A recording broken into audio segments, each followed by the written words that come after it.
Bonjour mes amis, que Dieu vous bénisse tous, que le Saint-Esprit vienne vous contempler de sa présence et vous faire comprendre sa sainte parole, qu'il vienne donner l'orientation à notre pensée pour que nous puissions le comprendre, pour qu'alors nous puissions appliquer à notre vie selon sa parole, selon sa direction. Hier, nous parlions au sujet de ce que le Seigneur Jésus a dit. Dieu est esprit et il faut que ceux qui l'adorent en esprit et en vérité. Car ce sont là les adorateurs que le Seigneur demande. Dieu demande des adorateurs en vérité, qu'il adore en esprit et en vérité. Pour que vous ayez une idée de ce que Dieu dit, ce qu'il dit dans sa parole en relation à cette observation que le Seigneur Jésus fait. Dieu est esprit et il demande des adorateurs qu'il adore en esprit et en vérité. Nous allons lire Ésaïe, chapitre 1, à partir du verset 10. Quand Dieu parle, c'est plus facile de comprendre la parole de Dieu, ce que Jésus a dit avec ce texte ici. Si vous liez les deux textes, vous allez comprendre parfaitement ce qu'est adorer Dieu en esprit et en vérité. Voyez, il dit, écoutez la parole de l'Éternel, chef de Sodome. Prête l'oreille à la loi de notre Dieu, peuple de Gomorrhe. Il parle ici avec Juda, le royaume de Juda, le royaume qui a été séparé du royaume d'Israël, séparé par Dieu. Dieu a préservé le royaume de Juda, mais ce peuple du royaume de Juda, les Juifs,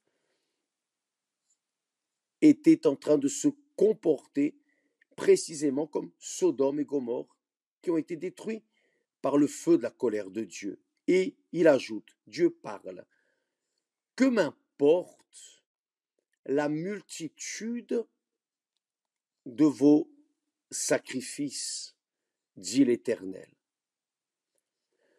Je suis rassasié des holocaustes de béliers et de la graisse des veaux.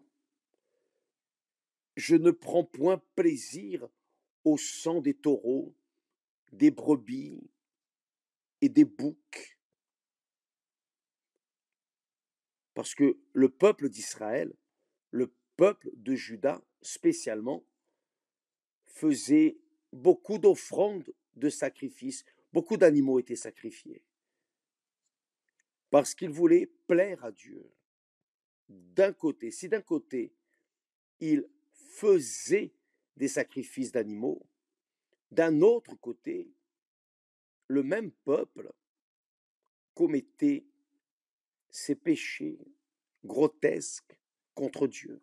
C'est-à-dire, d'un côté, il cherchait à lui plaire, d'un autre, il lui déplaisait. Donc Dieu dit ici, quand vous venez vous présenter devant moi, qui vous demande de souiller mes parvis?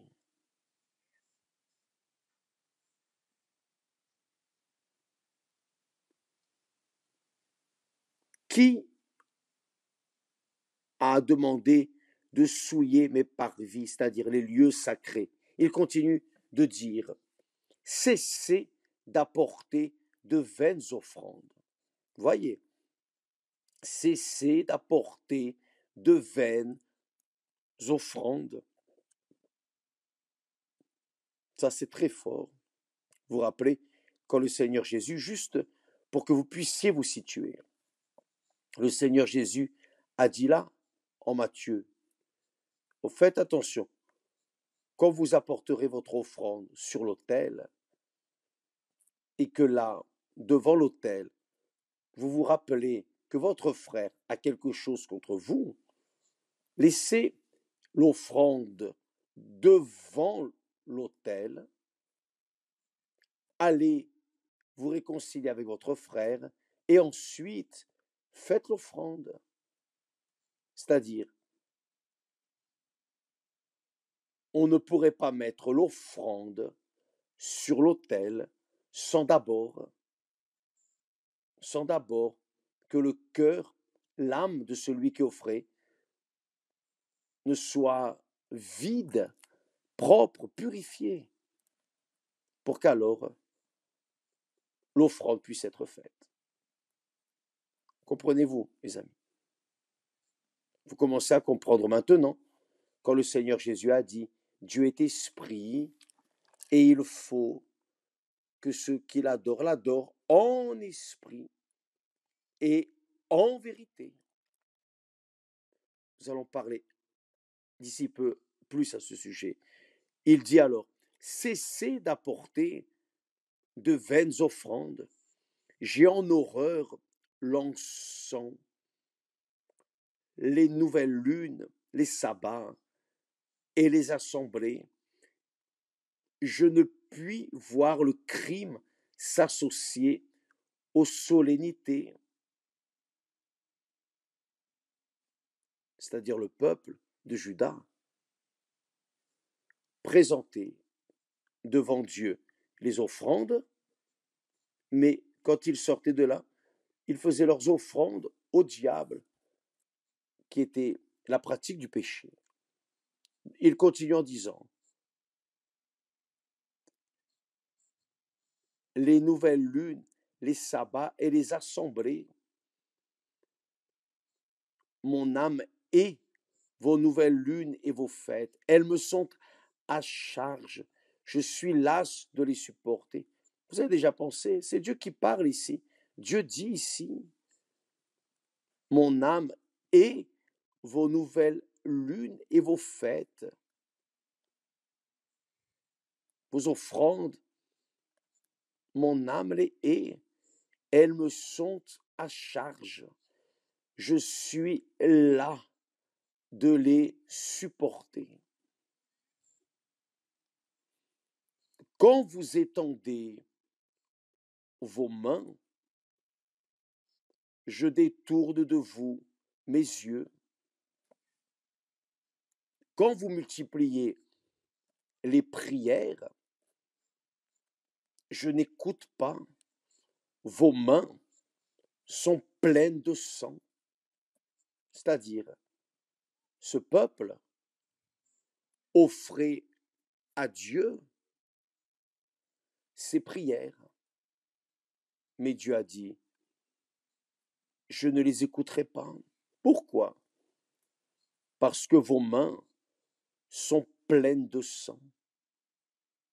C'est-à-dire, cruauté, méchanceté, perversité, injustice. Lavez-vous, purifiez-vous, ôtez de devant mes yeux la méchanceté de vos actions. Cessez de faire le mal. Apprenez à faire le bien. Voyez, recherchez la justice, protégez l'opprimé, faites droit à l'orphelin, défendez la veuve. Venez, voyez, venez et plaidons, dit l'Éternel. Dieu nous invite à raisonner ensemble avec lui, à penser ses pensées, évaluer ses pensées, questionner, demander ce que signifie cela. Oh mon Dieu, aide-moi, enseigne-moi à comprendre ta parole. Dieu nous invite ici, au verset 18, au chapitre 1 d'Ésaïe, il dit, venez d'abord, avant de venir pour plaider avec lui, Dieu parle. Lavez vos mains de l'iniquité, du péché, de la saleté, de l'immondice, de la corruption, du mensonge, du vol, enfin, de tout ce qui n'est pas bon. Lavez vos mains, lavez vos cœurs, purifiez vos vies. Et là, il dit, venez et plaidons. Vous vous rappelez, on parle de la foi intelligente, la foi qui pense, qui pèse, la foi qui évalue, la foi qui questionne. C'est cela, mes amis. Dieu est esprit et il faut que ceux qui l'adorent en esprit et en vérité, c'est-à-dire cela enveloppe la sincérité, cela enveloppe la pureté de cœur. Parfois, la personne est couverte de péché, mais là, à l'intérieur, au fond de l'âme, au fond de son cœur, elle dit, ah mon Dieu, ce n'est pas cette vie que j'ai choisie. J'ai été jeté dans cette situation parce que je n'avais pas d'autre issue. Aie miséricorde de moi. Et Dieu entend cette prière. C'est comme cette femme prostituée qui était là sur le lit en train de satisfaire la chair d'une personne, d'un homme, et elle pensait en elle-même, oh Dieu, miséricorde de moi. Ce n'est pas ce que je veux pour ma vie, mais j'ai faim. Je n'ai personne.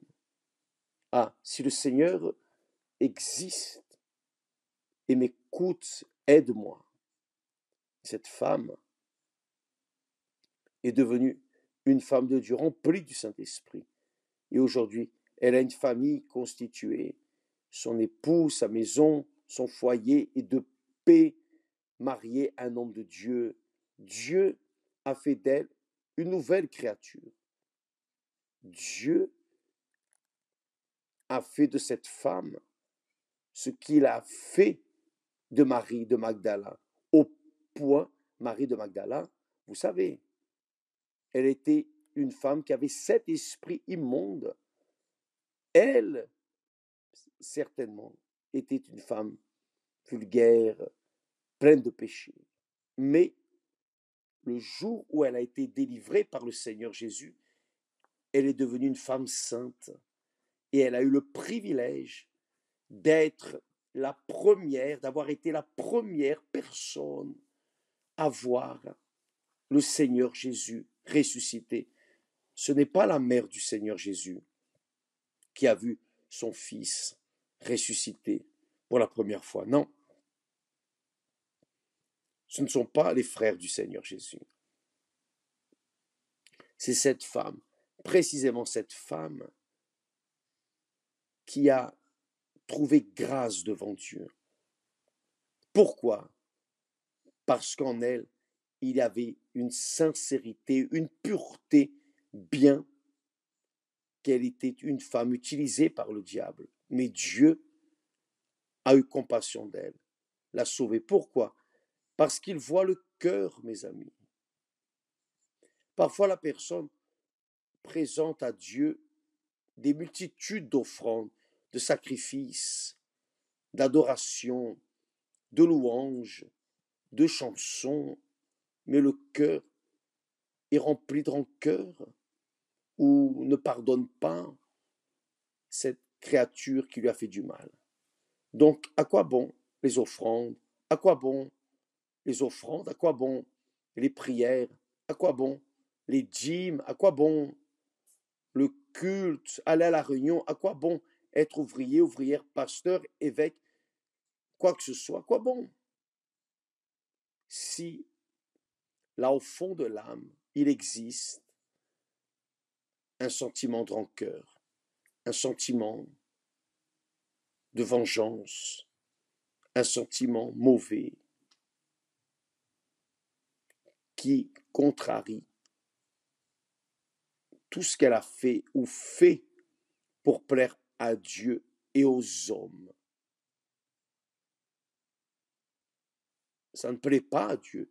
Ça peut plaire aux hommes, mais ça ne plaît pas à Dieu. Donc, Dieu nous invite à plaider auprès de lui. Le saviez-vous? Je vais poster ici ce texte. Je ne sais pas si ça va aller pour mettre tout le texte, mais je vais laisser la référence pour que vous lisiez avec attention, lisez avec esprit, lisez et buvez de ces paroles pour évaluer votre foi, évaluer votre relation avec Dieu,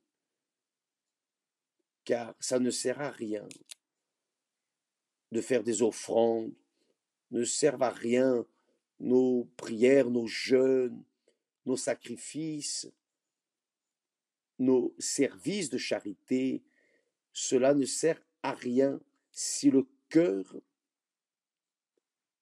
est rempli de rancœur ou a une rancune aussi petite soit-elle, toute petite. Dieu n'accepte rien. C'est la réalité. Raisonnez. Il dit, venez et plaidons. Dieu veut s'asseoir avec vous à sa table pour plaider. Venez et plaidons, dit l'Éternel. Si vos péchés sont comme le cramoisi, ils deviendront blancs comme la neige. S'ils sont rouges comme la pourpre, ils deviendront comme la laine. Dieu suggère, si vous avez de la bonne volonté et si vous êtes docile, vous mangerez les meilleures productions du pays. Mais si vous résistez et si vous êtes rebelle, vous serez dévorés par le glaive, car la bouche de l'Éternel a parlé. Avez-vous compris, mes chers amis, ce que signifie adorer Dieu en esprit et en vérité? En esprit, c'est-à-dire dans le Saint-Esprit, en vérité, dans le Seigneur Jésus, au nom du Seigneur Jésus. C'est seulement quand la personne a réellement le sceau, le baptême du Saint-Esprit, qu'elle est née d'eau et du Saint-Esprit. C'est seulement cette personne qui a été scellée par Dieu lui-même, qui est en condition d'adorer Dieu en esprit et en vérité. Grâce à Dieu. Pensez-y, s'il vous plaît. Aujourd'hui, c'est un jour pratiquement férié, n'est-ce pas? Ici au Brésil. Vous pouvez méditer, vous avez le temps pour faire cela. Ce chapitre entier spécialement dans ces versets que nous avons lus, pour comprendre ce que signifie être un adorateur en esprit et en vérité.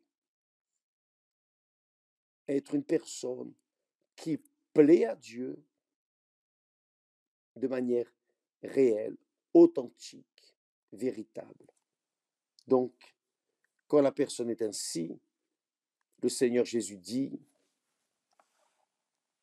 vous mangerez les meilleures productions du pays. Vous mangerez les meilleures productions du pays. Que Dieu vous bénisse tous au nom du Seigneur Jésus. Et à demain, grâce à Dieu.